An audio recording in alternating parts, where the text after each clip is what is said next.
Does the fact that enslaved people had rights and protections in the Hebrew Bible mean that they really weren't slaves? Hello everyone, my name is Andrew and I'm an apostate. The short answer is no. And the long answer is no! But in all seriousness, it is true that enslaved people in the Hebrew Bible were given certain rights and protections. Debt slaves in particular were protected from being sold off away from home, and were guaranteed release after 7 years. And even chattel slaves were protected from being unalived by their master. Many apologists cite these protections as proof the slavery endorsed in the Hebrew Bible was significantly better than the slavery of surrounding nations. But the reality is that the protections given to enslaved people in the Hebrew Bible mirrored the protections given to slaves in the other nations. For example, in the Laws of Hammurabi 115 to 116, we see that if a member of a debtor's household is taken by a creditor as a slave, and the creditor beats and unalives them, the creditor is to be held accountable for his actions.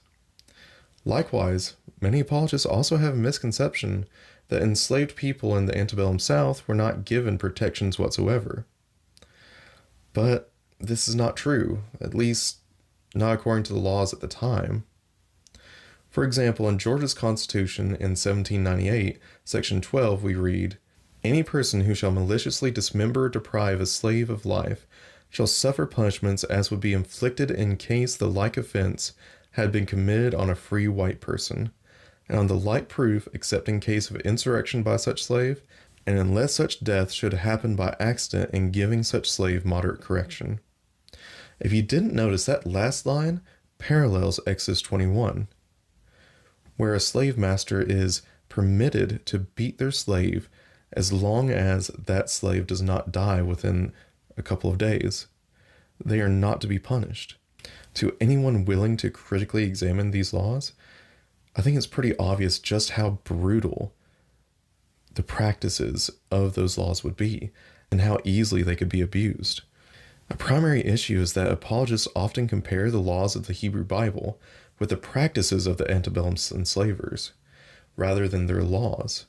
Perhaps we should instead be taking the fact that enslaved people were given legal protections in the antebellum South, yet were still brutalized, and use that to critically examine the similar protections in the Bible.